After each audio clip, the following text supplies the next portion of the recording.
Hey, what's going on, everyone? What's good? What's popping? What's new? I'm your girl, Michelle, bringing you the hottest content this Tuesday. I'm so excited, you guys, to be continuing our series on boundaries. So, for those of you who missed it, the first one was an intro to boundaries and relationships. The second one was on sexual and physical boundaries. The third one was on emotional boundaries. And now we're on the fourth one, which is going to be covering intellectual boundaries. So if you missed any of those, be sure to go back and listen in on those just so that you can make sure that you're keeping up with the content. Okay. I'm going to kick us off with a definition of intellectual boundaries. Intellectual boundaries are boundaries that you set around your thoughts, your ideas, your beliefs, and anything that you're curious about. And the reason why these are important is because you need to be able to protect yourself, right? Protect your thoughts, your ideas, your beliefs when you're going to be having interactions with other people. And obviously, this also trickles into interactions with your significant other in a relationship context. So, on this podcast, we're staying on topic, talking about unpacking love. So, it's gonna be in the context of like a romantic relationship. But anyway, you can still apply these lessons in other interactions as well. And as I've been saying in the past few episodes on boundaries, as much as you're setting boundaries and wanting other people to respect your boundaries, it's also important for you to be able to respect other people's intellectual boundaries as well. And that doesn't mean that you have to agree with everyone's viewpoints. It's really about you being able to respect other people's points of view, as long as whatever they're talking about is not harmful, right? Or is not like crazy. For example, if someone is clearly saying a whole lot of things that are racist, you don't have to respect an opinion like that. And that's just one example. There are so many other examples you could think of where you're just like, okay, there is really no need for me to respect this opinion because this goes against everything to do with loving other people. And in cases like those, you can always decide to do what you think is best in your mind. Number one, you could try and convince the other person why the way that they're viewing this is the wrong way to think about it, right? Like, for example, I think we can all agree that it's not okay to be racist, right? So you can try and have a discussion with the person and see if they're going to come to an understanding of where you're coming from. But if you get to a point where maybe like you've just hit a wall and you're just having the same conversation over and over again, it's just getting heated, you might just decide you want to take yourself out of it. That's the beauty of setting intellectual boundaries, is that you get to decide what your boundaries look like. Okay, so let's turn our attention now to a case where you're in a relationship and we're assuming that both parties are reasonable in terms of the thoughts, ideas, they don't have anything to do with harming other people or anything like that, right? So, in a healthy relationship, you and your partner should be able to have intellectual conversations in a way that is productive. And in the case where things get explosive, it's important for you to have techniques in terms of how you can handle such discussions or such arguments. And that's going to be up to you as individuals what kind of boundaries you guys are going to have. But the reason why it's important for you to be able to have conversations, to share your thoughts and your ideas with your partner, is because you as a person, you matter, and the ideas and the thoughts that you have matter. And so a violation of those boundaries could be if you're not allowed to say what your ideas are, or if whenever you do share what your thoughts or your ideas are with your partner, they always belittle you, or they say things that are condescending to you, or they diminish your worth based on whatever you say, right? Or if they always just like dismiss your ideas. So anytime you try to even give an idea of something that you could do together, this person just always dismisses you on the basis that you don't know what you're doing, or they call you names. That's not okay. That would be a violation of your intellectual boundaries.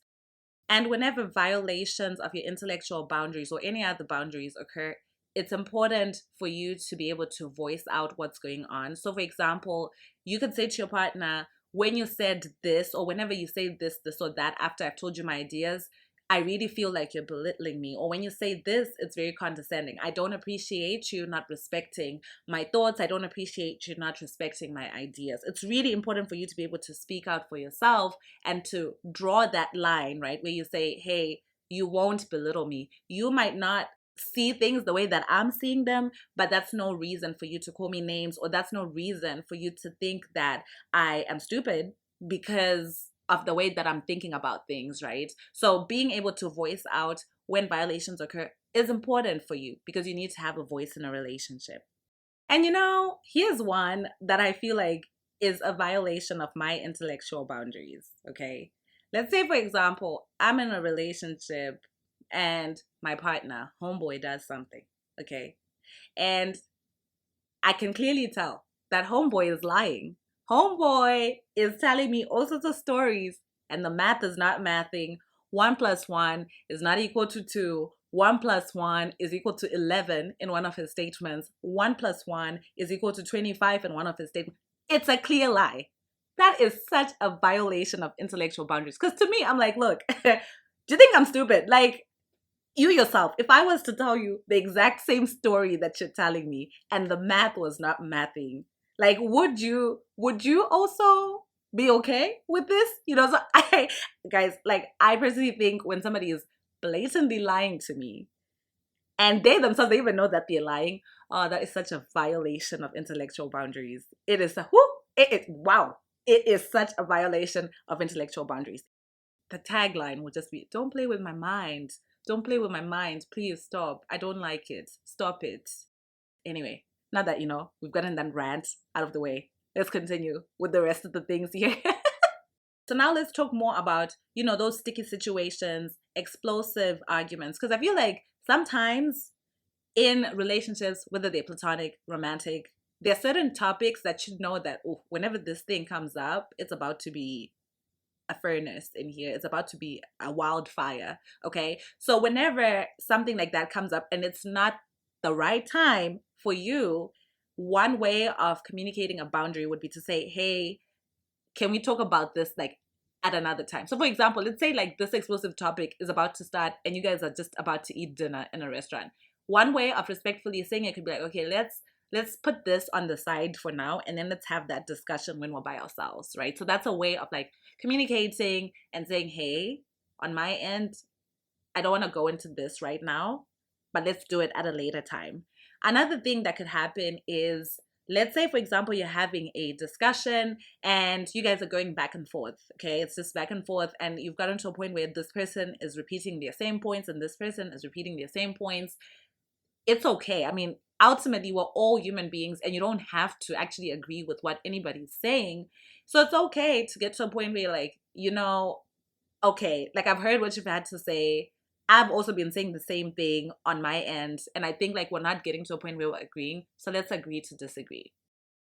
I think the most important thing is to be able to communicate though. So for example, let's say you're having a conversation and the conversation gets heated.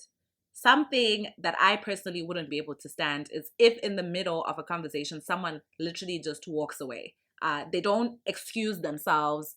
They just literally like walk away mid-conversation. That is something that for me would be so disrespectful because I'm like, okay, well, we're having this conversation and now you're walking away as I'm talking. Like that makes me feel some type of way, right? Even if it was flipped and I was having a conversation with someone and while they're midpoint saying their point, I walk away, that would make the other person feel some type of way. So I think the most important thing is to be able to just communicate. So even, let's say as things are getting like very heated, like just being like, hey, like this is where I want to end this conversation because I'm starting to feel very heated and I just don't want to continue to talk about this thing, right? So just being able to like say it and then walking away, I feel like on my end, if I was the recipient, I would take that in a better way than if someone just walked away without excusing themselves. So yeah, so ultimately communication is always key, at least the way I look at it.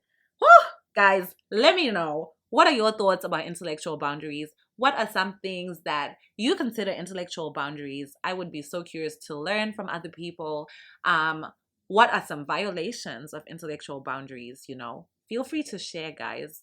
I am just here to do all the learning and yeah, really, that's it. So thank you so much for listening to this episode. You guys can look out for the next episode that is going to be coming out on boundaries on Thursday. We're going to switch things up. Okay, there's no Friday episode. We're going to do a Thursday episode on boundaries this week. So yeah, look out for the next episode that's coming out. Thank you so much for listening. I will catch you guys in the next episode. Peace.